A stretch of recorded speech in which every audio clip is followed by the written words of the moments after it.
We've got the chip makers on the screen because, as we all know, there is a chip shortage globally. Gregg Smith is with us, and he is buying one particular chip stock, and that is Indie Semiconductor. So, Gregg, welcome to the show. Why don't you tell us what's so great about Indie Semiconductor? Hey, good morning, Stuart. Well, as we all know, the entire auto industry has been upended in the last 18 months since the advent of COVID and the ensuing chip shortage. We see consumers struggling to find a car at any reasonable price, yet on the other side, we see auto dealers making record profits. So this is all going to eventually get sorted out.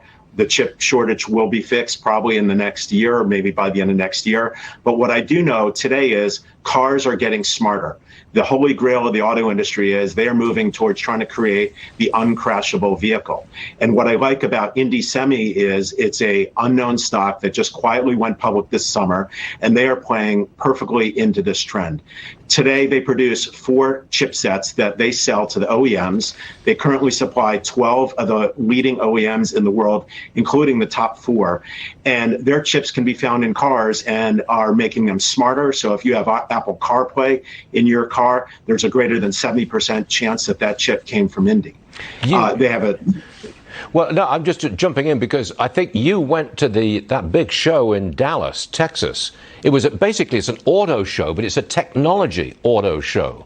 What's the main headline coming out of that conference? Well, early this week, I attended the Presidio Group's, what I'd call their Sun Valley conference on auto tech, and I had the privilege of joining the stage with President Bush, Ernie Garcia, the CEO of Carvana, and other industry leaders talking about auto tech. But they're making record profits right now, these dealers. Their focus is they'd love to see the OEMs keep supply constrained, because even in this supply constrained market, prices are high, they're tight. As you talked about a few minutes on the show, we're seeing record prices in the used market. Do you remember the day you'd buy a new car, you'd drive it off the lot, and it would depreciate by 10%?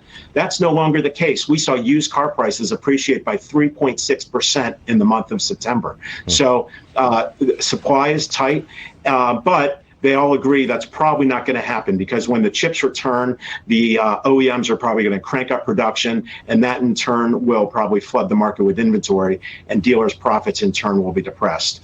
But what's your target price on Indie? It's $11 now. Indie, what's your target?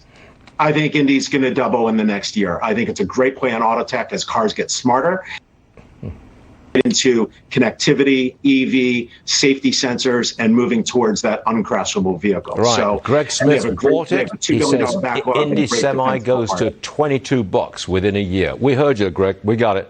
Thanks, Greg. We'll see you again soon. Thank you, sir. Thank you. I want to